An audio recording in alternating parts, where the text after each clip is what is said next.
தென்னாடுடைய சிவனே போற்றி, எந்நாட்டவர்க்கும் இறைவா போற்றி. அனைத்து தமிழ் உள்ளங்களுக்கும் கனிவான வணக்கங்கள். ஆனி மாதமும் ஆடி மாதமும் இணைந்த மாதம் ஜூலை மாதமாகும்.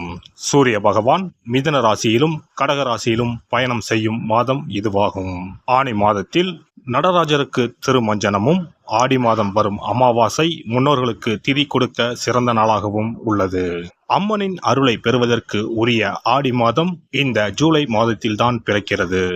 இம்மாத கிரக நிலைகளை பார்க்கும்போது மேசராசியில் செவ்வாய் மற்றும் சந்திரனின் சஞ்சாரம் உள்ளது. ரிஷபராசியில் குரு பகவானும், மிதுன ராசியில் சூரியனும் சுக்கிரனும் இணைந்துள்ளனர். கேது பகவான் கன்னி ராசியிலும், சனி பகவான் கும்பராசியிலும் உள்ளனர். ராகு பகவான் மீன ராசியில் சஞ்சாரம் செய்கின்றார். இம்மாத கிரக பெயர்ச்சி என எடுத்துக்கொண்டால் சுக்கிர பகவான் ஜூலை 6ஆம் தேதி மிதுன ராசியில் இருந்து கடகராசிக்கு செல்கிறார். செவ்வாய் பகவான் ஜூலை 12ஆம் தேதி மேச ராசியில் இருந்து ரிஷபராசிக்கு இடப்பெயர்ச்சி ஆகின்றார்.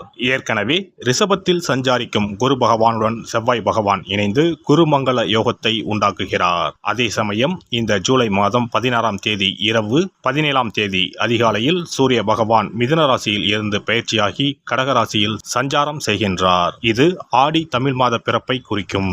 ஜூலை 19ஆம் தேதி புதன் பகவான் கடகராசியில் இருந்து சிம்மராசிக்கு பயிற்சியாகின்றார். சுக்கிர பகவான் ஜூலை 31ஆம் தேதி சிம்ம ராசிக்கு பயிற்சியாகின்றார். சந்திர பகவான் ஜூலை 1ஆம் தேதி அஸ்வினி நட்சத்திரம் மேசராசியில் இருந்து தன் பயணத்தை ஆரம்பிக்கிறார். இந்த கிரக பயிற்சி மற்றும் சஞ்சாரத்தால் உங்கள் வாழ்வில் ஏற்படக்கூடிய சுப மற்றும் அசுப பலன்கள் என்ன என்பதனை பற்றி காண்போம்.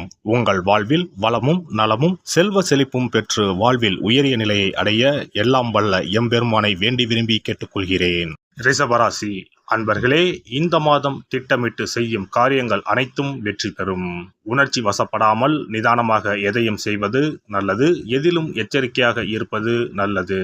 அதிக முயற்சி செய்ய வேண்டியிருக்கும். பயணங்கள் ஏற்படலாம். குருவின் பார்வையால் அனைத்து தடைகளும் அகலும். தொழில் வியாபாரம் தொடர்பாக அலைச்சல் உண்டாகலாம். பணியாளர்கள் செயல்கள் உங்களுக்கு கோபத்தை தூண்டும்படியாக இருக்கலாம். எனவே கவனமாக இருப்பது நல்லது. லாபம் அதிகரிக்கும். எதிர்பார்த்த பண உதவி கிடைக்கும். உத்தியோகத்தில் இருப்பவர்கள் கூடுதல் பணி சுமை காரணமாக அதிக நேரம் வேலை பார்க்க வேண்டி இருக்கலாம். நெருப்பு ஆயுதங்களை பயன்படுத்துபவர்கள் கவனமாக இருப்பது நல்லது. குடும்பத்தில் மன நிறைவு ஏற்படும் வகையில் எல்லாம் நடக்கும். வாழ்க்கை துணையால் நன்மை உண்டாகும். குழந்தைகளுக்காக பாடுபடுவீர்கள். விருந்தினர் வருகை இருக்கும். உறவினர் நண்பர்களுடன் திடீர் கருத்து வேற்றுமை உண்டாகலாம். நிதானம் தேவை. குழந்தைகளை வெளிநாடு சென்று படிக்க வைக்கும் முயற்சிகள் வெற்றி தரும். இம்மாதம் பெண்கள் உணர்ச்சி வசப்படாமல் எதையும் சிந்தித்து செயல்படுவது நன்மை தரும். கடின முயற்சியின் பேரிலேயே காரியங்கள் அனைத்தும் வெற்றி பெறும். அரசியல்வாதிகள் தாங்கள் சார்ந்துள்ள கட்சியின் தொண்டர்களுக்கும் நெருங்கியவர்களுக்கும் மிக பெரிய உதவிகளை செய்து பாராட்டுகளை பெறுவீர்கள். மேலிடத்திலிருந்து உங்களுக்கு சந்தோஷமான செய்திகள் வந்து சேரும். கலைத்துறையினர் படிப்படியான வளர்ச்சியை காண்பீர்கள். வருமானம் நன்றாக இருப்பதால் ரசிகர்களுக்காக செலவு செய்வீர்கள். சக கலைஞர்களால் நன்மை அடைவீர்கள். புதிய வாகனங்களை வாங்கும் வாய்ப்பும் கிடைக்கும். மாணவர்கள் கல்வியில் முன்னேற்றம் காண அதிக முயற்சி செய்து பாடங்களை படிக்க வேண்டியிருக்கும். வாகனங்களில் செல்லும் போது கவனம் தேவை. நட்சத்திர பலன்கள். கார்த்திகை நட்சத்திரம். இந்த மாதம் கணவன் மனைவிக்கிடையே நெருக்கம் அதிகரிக்கும். குடும்பத்தில் குதூகலம் உண்டாகும். வாகனம் வாங்கும் அல்லது புதுப்பிக்கும் பணியில் ஈடுபடுவீர்கள். பயணம் மூலம் சாதகமான பலன் கிடைக்கும். குடும்பத்தில் சுபகாரியங்கள் நடைபெறும். ரோஹிணி நட்சத்திரம். இந்த மாதம் உங்களது வார்த்தைகளுக்கு மதிப்பு கூடும். தொலைதூர தகவல்கள் நல்ல தகவல்களாக வந்து சேரும். எதிர்பார்த்த பணம் கைக்கு வரும். திறமை அதிகரிக்கும். உங்களது செயல்களுக்கு பாராட்டு கிடைக்கும். மனதில் தைரியம் கூடும். மிருகசீரிஷம் நட்சத்திரம். இந்த மாதம் செல்வ சேர்க்கை உண்டாகும். எந்த ஒரு வேலையையும் மன திருப்தியுடன் செய்வீர்கள். புத்தி சாதுரியமும் வாக்கு வன்மையும் அதிகரிக்கும். முக்கிய நபர்களின் அறிமுகம் கிடைக்கும். பணவரவு அதிகரிக்கும். வெள்ளிக்கிழமைகளில் மகாலட்சுமி தாயாரை தீபம் ஏற்றி வணங்க பொருளாதார சிக்கல் தீரும். பணவரத்து கூடும். மனமகிழ்ச்சி உண்டாகும். அதிர்ஷ்ட கிழமைகள் திங்கள், புதன், வியாழன். குல தெய்வத்தையும் இஷ்ட தெய்வத்தையும் ஒரே நாளில் சென்று தரிசித்து வாருங்கள். காரியங்களில் இருந்த தடைகள் விலகும். தொழில் வியாபாரம் சிறப்பாக நடைபெறும். சிறப்பு தொகுப்பு. ஒரு வெற்றிலை இருந்தால் உங்கள் துன்பங்களில் இருந்து விடுபட முடியும் என்றால் நம்ப முடிகிறதா? ஆம், உங்கள் ராசிக்கும் வெற்றிலை பரிகாரம் இருக்கிறது. அவற்றிற்கான வழிபாட்டு முறைகள் பற்றி காண்போம். பண்டிகை, திருவிழா, வீட்டில் விசேஷம் என்றால் வெற்றிலை பாக்கு வைத்து உறவினர்களை அழைப்பது வழக்கம். வெற்றிலையும் பாக்கும் மகாலட்சுமியின் அம்சங்களாகும். 12 ராசிக்காரர்களுக்கும் வெற்றிலையின் மூலம் பரிகாரம் செய்ய கவலைகள் தீரும் என்பது நம்பிக்கை. வெற்றிலையின் நுனியில் லட்சுமியும், நடுவில் சரஸ்வதியும், காம்பில் பார்வதி தேவியும் வசிக்கின்றனர். மகாவிஷ்ணுவும், பிரம்மாவும், சிவனும், சுக்கிரனும் கூட வெற்றிலையில் வாசம் செய்கின்றனர். எனவேதான் பூஜை மற்றும் திருமணம் சுபமாக நடக்க வேண்டும் என்பதற்காக வெற்றிலை பாக்கு படைக்கப்படுகிறது.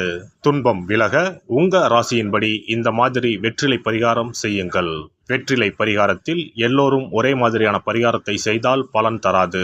அவரவர் ராசிக்கு தகுந்தபடி சில இஷ்ட தெய்வங்களையும் சில கிரக தெய்வங்களையும் பொறுத்து உங்களுடைய பரிகாரத்தை மாற்றிக்கொள்ள வேண்டும்.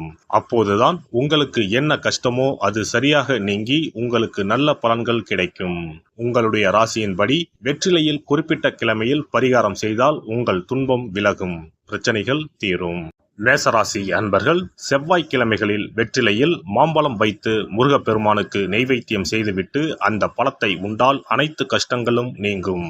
ரிஷபராசி அன்பர்கள் செவ்வாய்தோறும் வெற்றிலையில் மிளகு வைத்து வழிபாடு நடத்தினால் துன்பங்கள் அனைத்தும் தீரும். மிதுன ராசி அன்பர்கள் புதன்கிழமைகளில் வெற்றிலையில் மிளகு வைத்து இஷ்ட தெய்வத்தை வழிபடவும். பின்னர் அதையே பிரசாதமாக சாப்பிட்டால் துன்பங்கள் எல்லாம் நீங்கும்.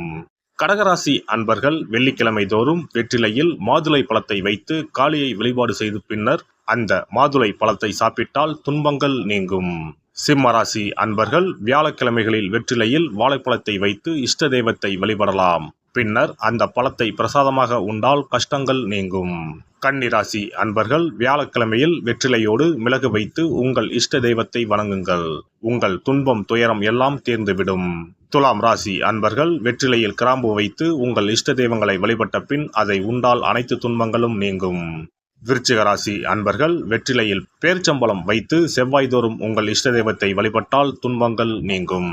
தனுசு ராசி அன்பர்கள் வெற்றிலையோடு கற்கண்டு வைத்து வெள்ளிதோறும் இஷ்ட தெய்வத்தை வழிபட்டு பின்னர் கற்கண்டை சாப்பிட்டால் துன்பங்கள் விலகும். மகர ராசி அன்பர்கள் வெற்றிலையோடு அச்சு வெல்லம் வைத்து வெள்ளிதோறும் காளியை வழிபட்டால் துன்பங்கள் துயரங்கள் நீங்கும். கும்பராசி அன்பர்கள் வெற்றிலையோடு நெய் வைத்து சனிக்கிழமைகளில் காளி தெய்வத்தை வழிபட்டால் உங்கள் துன்பங்கள் எல்லாம் தீரும்.